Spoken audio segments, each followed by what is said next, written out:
संजय निषाद बहन फूलन के नाम पर बहुत ठगियाई करी। इसने तो ऐसा लूटा है समाज को, आरती का पैसा लिया, झंडा बेच के पैसा लिया, माताएं बहनों का ठगने का काम किया। नौकरी आपको पेंशन देंगे, आपके लोगों का आरक्षण देंगे। इसका कहाँ चला गया? आरक्षण कहाँ गया? कॉलोनी कहाँ गई? जो अखिलेश निषाद मारा गया इकनौर की मड़ियन की, वहां तक नहीं गया। कि अखिलेश जी का विश्वास है मुझे कि समाज का जरूर आगे बढ़ाएंगे। जी मेरा बात है। समाजवादी पार्टी के अलावा जहाँ चले जाना कहीं समाज का नहीं मिलेगा। समाजवादी पार्टी की महिला प्रदेश अध्यक्ष जो नई नियुक्त किए गई हैं, इस वक्त हमारे साथ बातचीत करने के लिए मौजूद हैं रुक्मणी निषाद।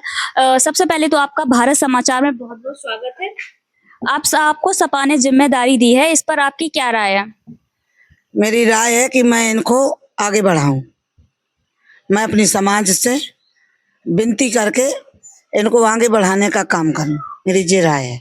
इस जिम्मेदारी को मिलने के बाद आपका क्या लक्ष्य रहेगा?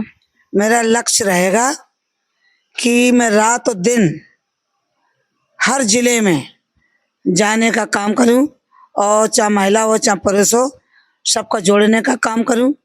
और किसी के साथ अत्याचार शोषण होता है तो उनकी सम्मान और अधिकार में आंच ना आने दें, उनको सम्मान देने का काम करूं। वही संजय निषाद सत्ता में है और आपके समाज के भी हैं, उस पर आपका क्या कहना? मेरा कहना है कि जो हमारे समाज के होते भाई, लूट खाने के लिए तो सब कोई समाज का बन जाता है। इसने तो ऐसा लूटा है समाज को, आरती का पैसा लिया, झंडा बेच के पैसा लिया, माताएं बहनों का ठगने का काम किया। कहीं पायल बिछवाई, कहीं गाय भैंस बेच के उन्हें पैसा दिया कि हम आपको वो देंगे नौकरी, आपको पेंशन देंगे, आपके लोगों का आरक्षण देंगे, मैं सरकार में हूँ, मैं आपको सब कुछ करके रहूँगा। इसका कहाँ चला गया? आरक्षण कहाँ गया? कॉलोनी कहाँ गई? माताएं बहनों की पेंशनें कहाँ गई? ये संजय निषाद बहन फूलन के नाम पर बहुत ठगियाई करी खूब। हम बहन जी का मूर्ति बनवाएंगे, बहन जी का सपना अधूरा पूरा करेंगे। जहां तक जो अखिलेश निषाद मारा गया इकनौर की मड़ियन की, वहां तक नहीं गया। उसकी बहन का शादी थी, लेकिन इस हम कहेंगे कि जो सम्मान दिया है आत्माराम का, तो समाजवादी पार्टी ने दिया है। और संजय निषाद तो वहां गया भी नहीं है, जिस अकेले लड़का था।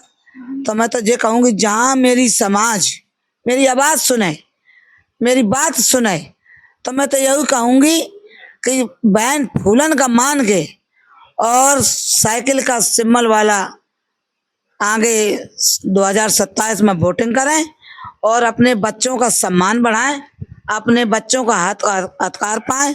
जिस दिन सरकार बन जाएगी, अखिलेश जी, हम वादा करते हैं कि अखिलेश जी का विश्वास है मुझे कि समाज का जरूर आगे बढ़ाएंगे। जी मेरा वादा है। पहले फूलन देवी पर मुलायम सिंह यादव ने विश्वास जताया था, लेकिन अब इस बार अखिलेश यादव में, इस पर आपको, इस पे लेके आपकी क्या राय?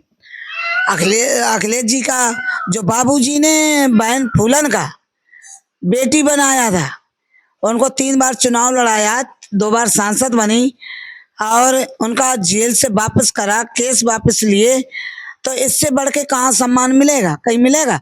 समाजवादी पार्टी के अलावा जहाँ चले जाना कहीं समाज का नहीं मिलेगा। आने वाले चुनाव को लेकर आपकी क्या रणनीति रहेगी? मेरी रणनीति रहेगी कि हम अखिलेश जी को समाजवादी पार्टी में मैं सीएम की कुर्सी में बैठना देखना चाहती हूँ। यही मेरी रणनीति रहेगी आगे बढ़ाने का। मेरा पूरा, जहाँ पसीना गिरेगा तहाँ हम लोग खून डाल देंगे। वर्तमान में किन किन चुनौतियों का सामना करना पड़ रहा है? हमारी चुनौती कहाँ है? काय की चुनौती है? हम लोग संघर्ष करेंगे, जो संघर्षी हैं हम लोग, तो बचपन के संघर्षी हैं। अखिलेश के लिए संघर्ष करेंगे, कोई भी हो। हमारी party Samajwadi party cycle symbol भारी रहेगा, यही मेरा वादा है। बस अब तो जिस तरीके से रुक्मणी निषाद ने कहा है कि 2027 को चुनाव को लेकर उनकी एक अलग ही रणनीति रहेगी। भारत समाचार, पल्लवी सिंह औरैया।